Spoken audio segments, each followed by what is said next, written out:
My name is Mazin Qumsiyeh. I'm a professor at Bethlehem University, although I teach very few courses, sometimes one course a year. I'm a full-time volunteer, basically, at the Palestine Institute for Biodiversity and Sustainability here in Bethlehem. This is an institute for sustainable human and natural communities that we started about 10 years ago, and my wife and I are full-time volunteers at it. My background is in biology, biodiversity, and medical genetics, and I worked in universities in the US, like Duke and Yale University, before coming back to Palestine in 2008. I was born here and raised here. I'm one of 15 million Palestinians. 15 million Palestinians, most of them are displaced. Over 8.5 million of us are refugees or displaced people. And we have been under a colonial system of repression, ethnic cleansing, and genocide since 1948, the foundation of the State of Israel on top of Palestine. So as a result of this colonization, you had the loss of about 250,000 indigenous people who were killed, and about an equivalent amount who were injured and left with disabilities, debilitating injuries like missing eyes and limbs. And as I mentioned, most of us are refugees or displaced people.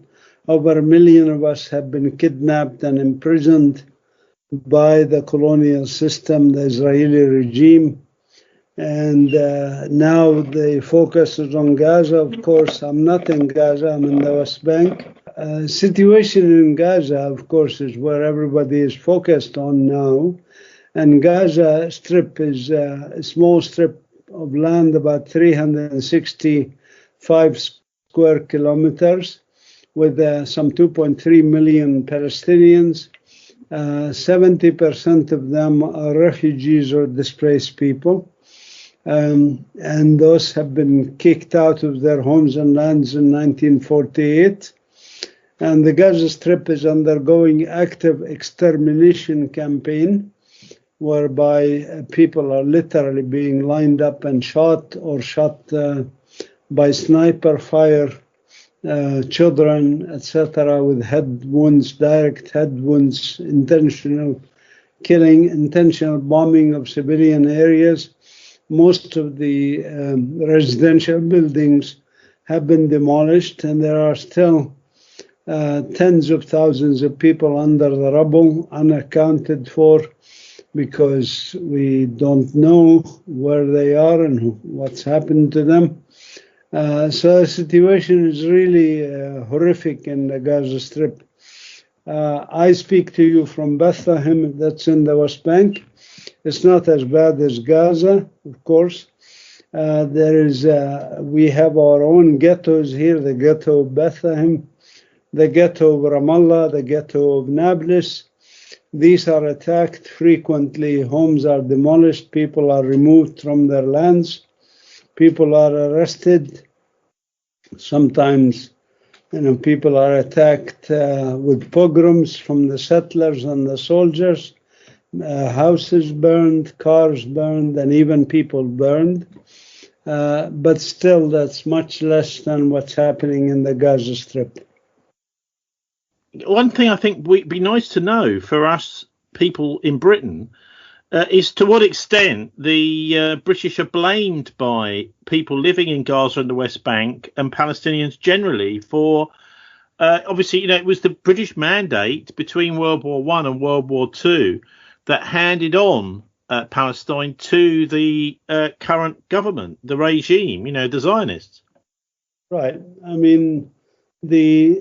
As many problems in the world, whether it's India and Pakistan, or splitting of Tanzania from Kenya, or any of those things, or the colonial British structures in what became known as Australia that demolished a lot of Aborigines. The British Empire is basically responsible for a lot of calamities around the world, and we are no exception.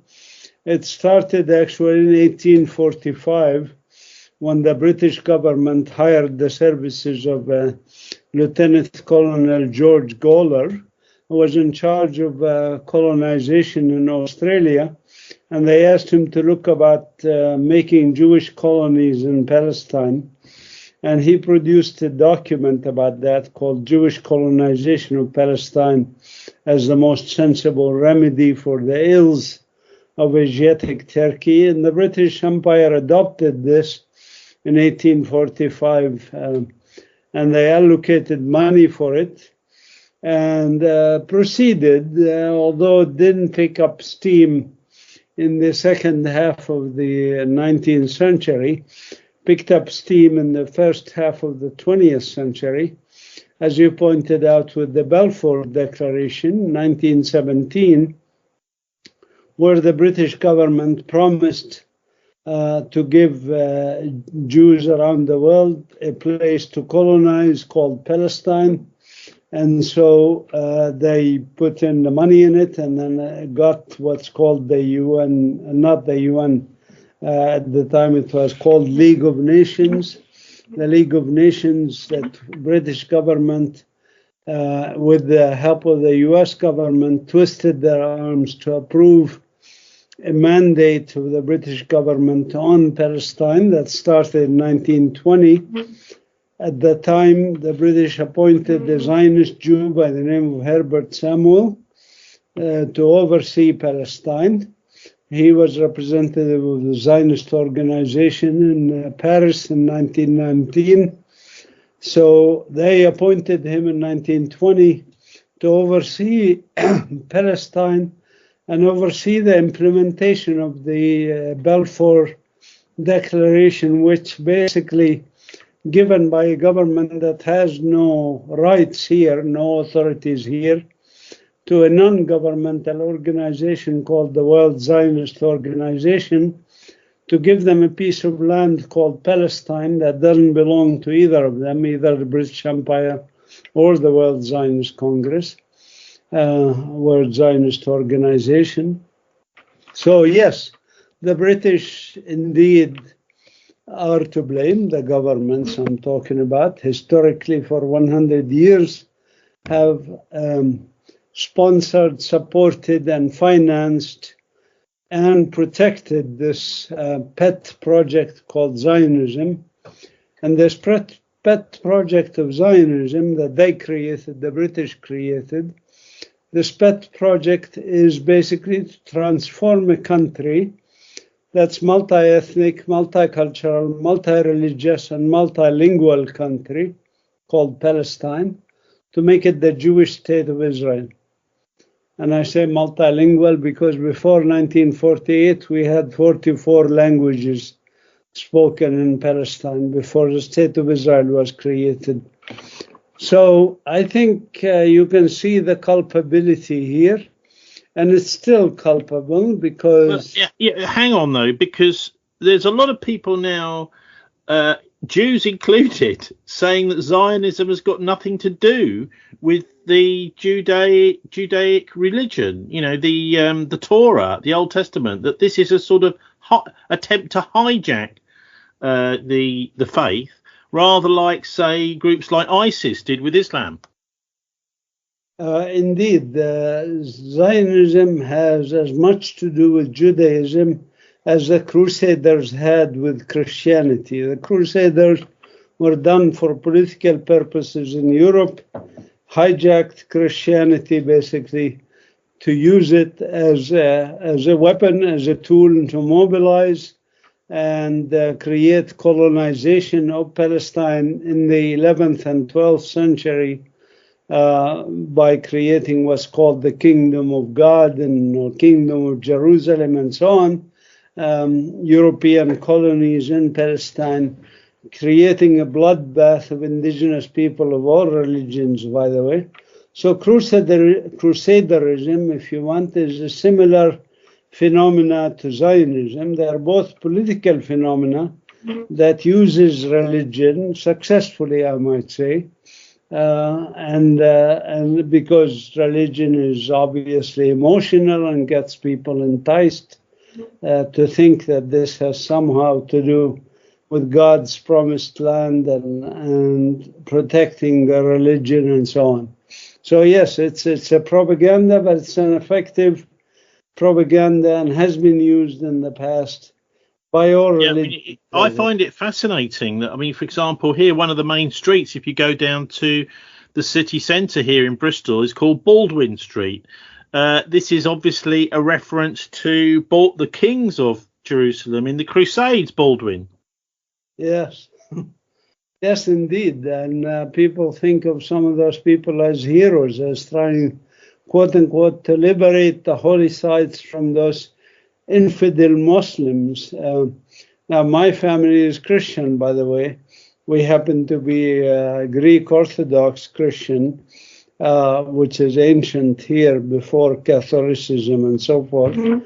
But anyways, the Christians here fought, my ancestors fought with fellow Muslims against the Crusaders, even though we are Christian. Why did we fight against the Crusaders? For the same reason we fight against Zionism. We like diversity. We like the fact that Palestine has always had many religions and many languages and many people. We don't like the idea of somebody coming to us and saying, I want to make it a Catholic country, or I want to make it a Jewish state. It's the same idea, an idea of exclusivism, an idea of chauvinistic, ethnocentric, nationalistic structures that don't produce peace, but produce wars, which we see already happening here. Well, we certainly do. What about Netanyahu as a figure, though, and as a figurehead for this Zionist, the right-wing bloc, which, I mean, they've basically been brought up to think that everybody in the region has got to go, and they are going to now try and dominate. But for you, as a Palestinian, what do you think it is that's motivating Netanyahu? Because he does talk a bit about, tries to make reference to the Old Testament, and he uses some religious language, but he seems now to want to open up almost every week a new front to find people to kill in that region. It's amazing to see him really now deciding to pick a fight with the Lebanese too, even though he hasn't really won anything in Gaza. So he hasn't got rid of Hamas. He's just recruited more people to Hamas. He hasn't freed the hostages. He's basically been killing the hostages. So he hasn't fulfilled any of his war aims, but he seems to want to open up more and more fights with the surrounding countries. Well, let me address what motivates Netanyahu is your question. What motivates him is the same motivation that motivates Christopher Columbus, George Washington, John Smith, the people in South Africa and who colonized South Africa, the people who colonized the South American continent, Mexico, the Spaniards who traveled and butchered people in the Aztecs, or the British leaders and commanders who colonized what became known as Australia or New Zealand, Aotearoa, or many of those, the same motivation, the same ideas.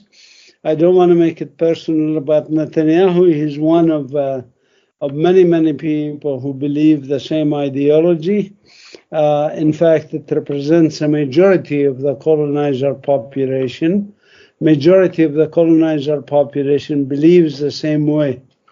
So I think it's understandable from a colonial perspective to have the attitudes of dehumanizing the indigenous people, considering every one of the indigenous people to be an enemy, and as such, including their children, by the way. Half of Gaza population is children, and Israel is waging a war on the children as a colonizing power, because these are the indigenous people, and this is a way to get rid of indigenous people, is to genocide them using a verb, genocide. So that's what happens. That's what motivates such people. In terms of the immediate, what you allude to, what he promises his people and what he delivers, of course, you can expect colonizers to use the language of, we will defeat the local people, we will fight them until they surrender. And that can happen, of course, by genocide. That will cause people to be finished off so there's nobody left to surrender, basically, as happened with the Aborigine in Australia, or the Native American tribes, the Mohawk, or many Cheyenne and other tribes in North America. So it's understandable their language, their use of language, to convince primarily their own people. These are the leaders of the colonizers, to convince the populace that's benefiting, that's privileged society, the colonizers, that they are on the right track and that they have God on their side. That's why Netanyahu, who's an atheist, who's, by the way, is not his real name. Netanyahu is not his real name. Miliowski is his real name. He's a Polish guy, changed his name. His family came from Poland here, Polish Jews, if you want, Ashkenazis who came here to colonize. His father was a terrorist, an assistant to Jabotinsky, who's an arch-terrorist, labeled by the British government even as a terrorist, both Netanyahu's father and Jabotinsky. Netanyahu's father was an assistant to Jabotinsky. Jabotinsky was one of the most wanted terrorists in the 1930s, late 1930s, early 1940s by the British government that had a mandate on Palestine. I interviewed a few years ago, before he died, Bill Nash, who was a army officer for the British Army in the 1940s. He said they had a terrible time with the Jewish terrorists, or as we probably now call them, Zionist terrorists, that many of his friends and colleagues were killed because those Arab people who came forward and started speaking often were just assassinated. And then, of course, there was a massive destruction of the British at the King David Hotel. So I wonder, to what extent was this, the idea was a British idea, that it was supposed to be going to work. But then actually what happened was it was a very much more violent handover than the British expected. Yes, indeed. The history has its nuances. The British, as I said, started by appointing a Zionist to rule Palestine under a mandate. That was in 1920-21. Then the British had 3 indigenous people uprisings against them for their support of Zionism. That included 1921 uprising, 1929 uprising, and 1936 to 1939 uprising. The third one, that 1936 to 1939 Palestinian uprising against the British and against the Zionist project, caused the British government to rethink its policies, because they were actually outside of Europe. They had tied most of their British army in Palestine. They had more here in Palestine, a tiny area. They had more soldiers here than they had in the whole of India at the time, 1936 to 1939. And the Indian subcontinent, how large that is. So obviously they were in trouble as a British government dealing with the indigenous people, which caused them to produce what's called the White Paper to try and limit Zionist migration and colonization of Palestine. This was 1939. Also, there was the launch of the World War, as you know, and so they didn't want to have their forces tied up in fighting indigenous people in Palestine, so they tried to make some compromises. These compromises didn't sit well with the Zionist monster that they had created and nurtured between 1917 and 1939. We're talking over 22 years. So this Zionist monster they created, including people like Ben-Gurion and Jabotinsky and others who were basically under the wing of the British government, this monster was large enough to say, hey, I can now assert my authority. And the British tried to convince them, okay, you can do that, but do it after the World War. And Ben-Gurion was willing to wait until after the Second World War to declare war on the British for their white paper. But Jabotinsky said, we're not going to wait. So even during the Second World War, Jabotinsky terrorist forces, underground forces, engaged in attacks not only against the indigenous Palestinians, but also against the British occupiers of Palestine. A couple of times you've mentioned Australia. Now, over the last couple of weeks, we've had King Charles III visiting Australia. And there, he didn't get a very good reception at all, in fact. There was an Aboriginal senator from Victoria called Lydia Thorpe, who said to him, in fact, in front of him, she was heckling him, really.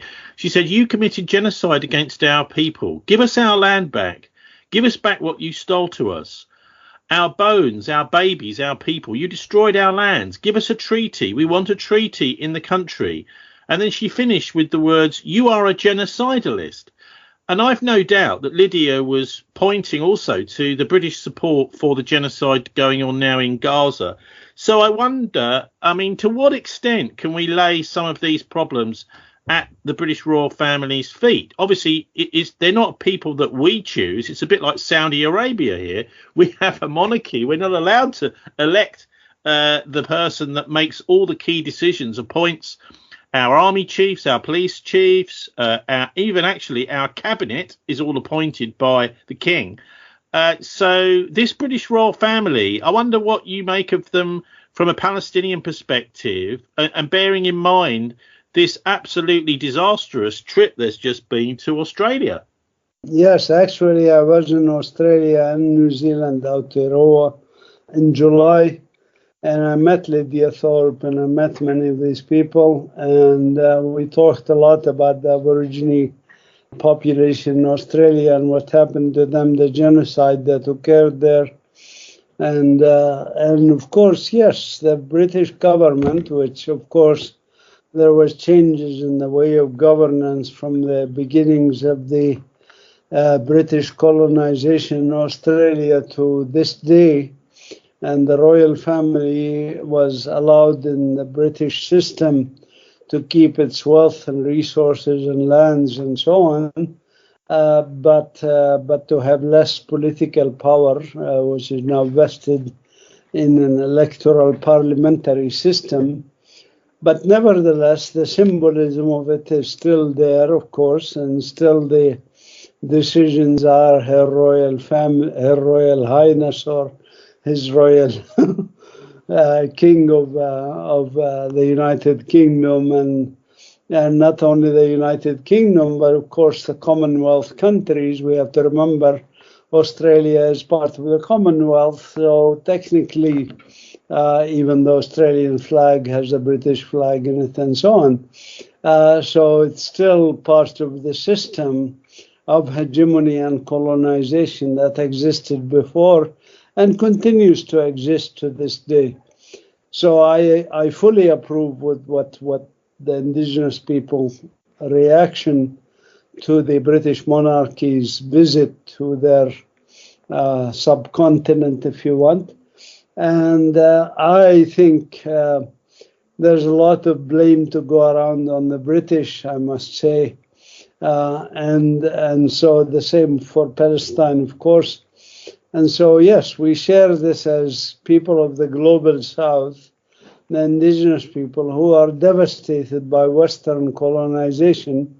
Not, of course, just the British. I have to remember Germans in Namibia, or the French in Algeria, or the Belgians in the Congo, which committed genocides under King Leopold, etc. And those kings, by the way, they used to marry each other in the royalties of Europe. So Europe as a whole, including England, UK, has a lot to answer for, which I haven't. Our king is actually German. Charles is family are Germans, so they even had to change their name, as I'm sure you know.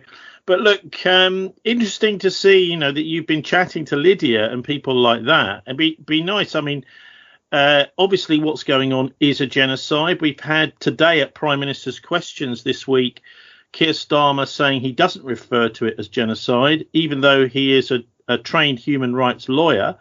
Although his track record on all that is not good. He says it's okay to withhold water and food from people. He seems to think that that's okay when it comes to human rights. He also thinks it's okay to lock up journalists like Julian Assange and to fail to prosecute child abusers and paedophiles such as Jimmy Savile, which is all those are decisions that were made when he was Director of Public Prosecutions here. So I'm afraid our Prime Minister is not the most reliable human rights lawyer in the world. But let me just turn to some news.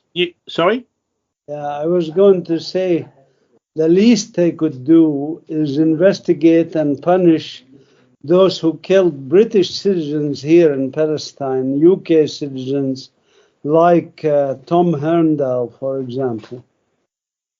Tom Herndal was a British citizen who came here to Palestine, was trying to help a child crossing the street when there's, attacks by the soldiers.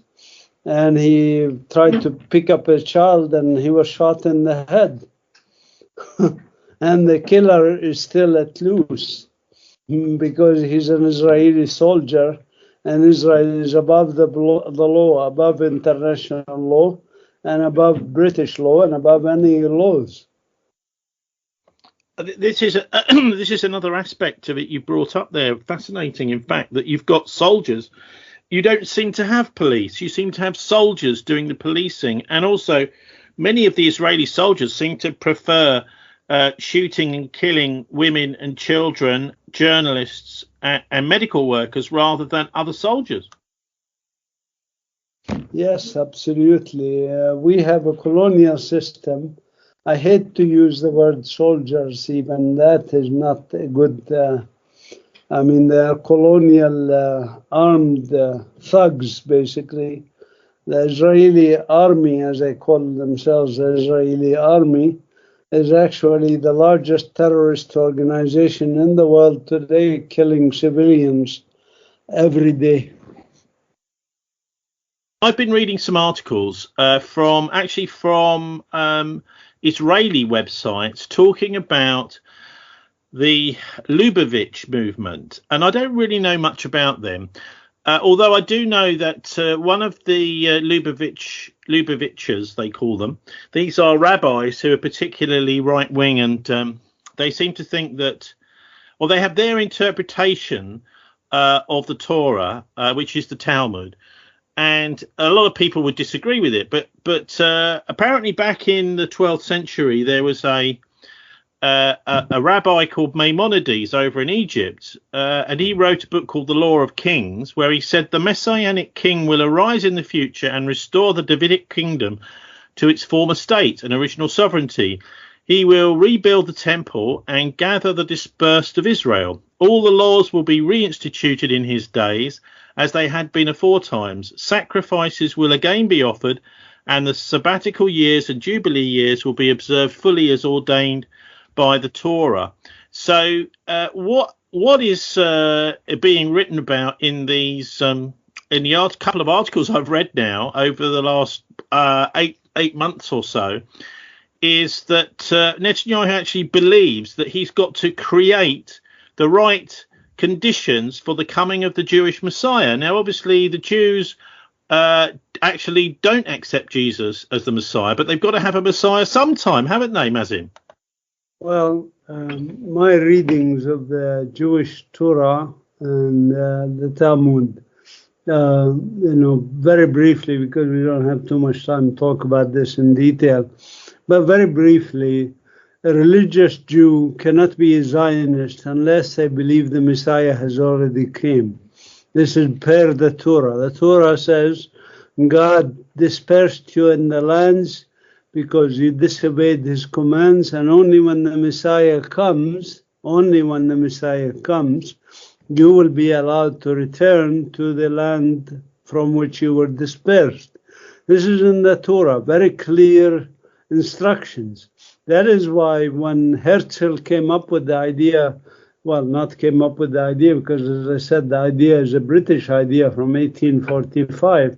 But when Herzl formulated it in a very good book called The Jewish State, Die Judenstaat, he's German, of course, speaking person, in 1897, and hosted the first World Zionist Congress, or World Zionist Organization was formed in 1897. Herzl was an atheist, not a religious person. He had very difficult time convincing religious Jews, because religious Jews, as I said, they obey the Torah. The Torah says only when the Messiah comes you can go back to the land. That's it. So religious Jews, by definition, would not support Zionism. Ben-Gurion had a difficulty convincing any religious Jews really to join his movement. Only in the second half of the 20th century, really, is when more Orthodox religious Jews were convinced to join the movement of Zionism because, they saw some benefit from it, and Ben-Gurion was smart enough to offer them finances and other benefits, for example, that they can keep studying the Torah, and they will be paid salary, and they don't have to serve in the Israeli army, because that's against the Torah, because they shouldn't recognize the state of Israel. So most of the Jews in the 1950s who are religious were anti-Zionist. This is now half and half. Half the religious Orthodox Jews support Zionism, and half. So, are you talking about in Israel or around the world? Both. So, yeah. Well, we don't hear much from the anti-Zionist Orthodox Jews, do we? Well, now that's a good point that you make. Why don't we hear enough about them? It's because the media in the Western world is managed and controlled by the Zionists, and they're not allow you to hear about Jewish opposition to Zionists, whether secular opposition, intellectual opposition, or religious opposition, because that will undermine the Zionist idea. Yeah, well, we don't hear much about how Russians are human beings too either in the Western press these days. Listen, look, just to wind up, can you give us an idea of what life is like now in the West Bank? I think we know it's absolute horror show going on in Gaza, particularly with the in northern Gaza, where many people are being simply shot by soldiers for being there, ordinary people now. And also the aid has been prevented from getting in for about 3 weeks or so. But what about in the West Bank? How are things there? Well, in the West Bank, since October 7, 2023, so we're talking about 1 year and whatever, the change has been dramatic.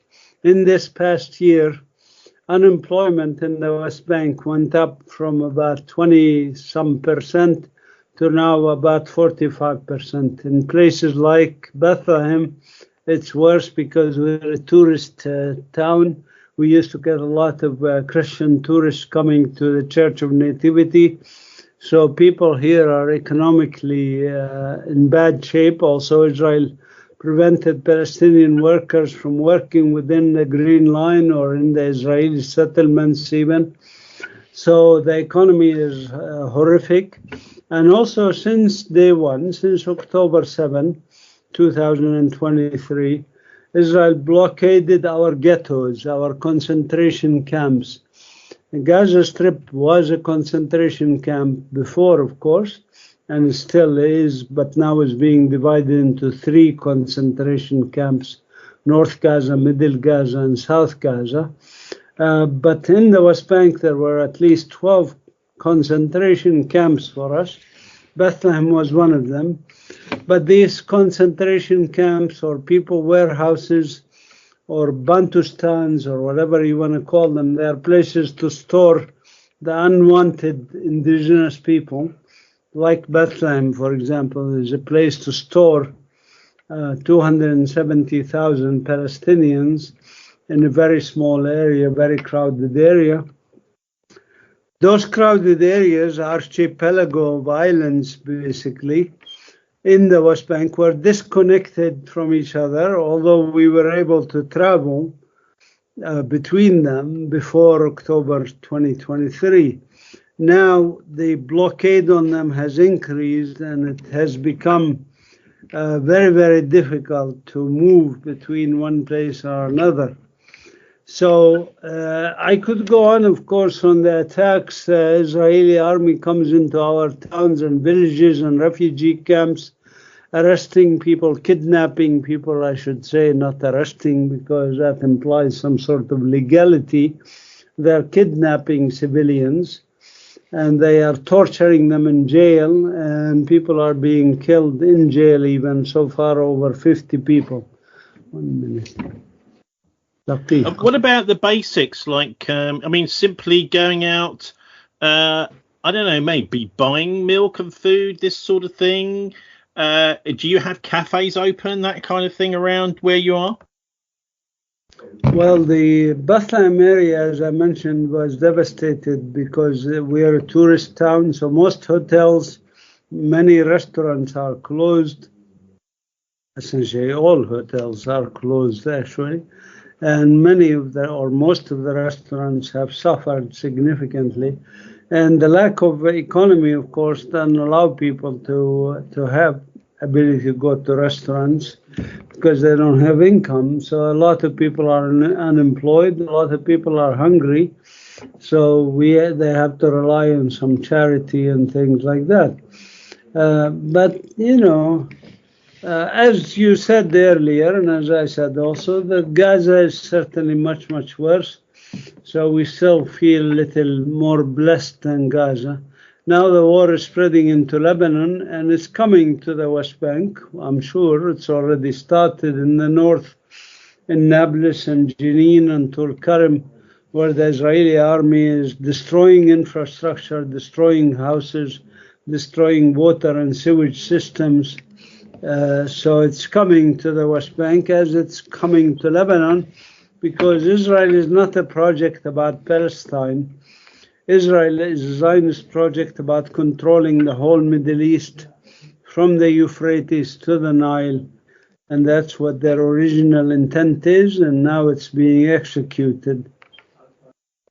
Any plucky listeners were determined to get the right visas and this sort of thing and come and visit Bethlehem this Christmas. Is it possible?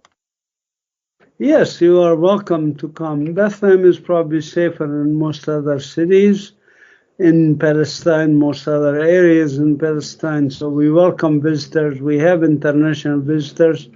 I have this International Institute for Biodiversity and Sustainability that I volunteer at, and we welcome international volunteers. There are even some here already. There are internationals who come to help us. We welcome them. We'll keep you away from going to conflict areas. You will stay in Bethlehem itself as a city, and it's fairly safe. Well, I'm surprised. I suppose, we often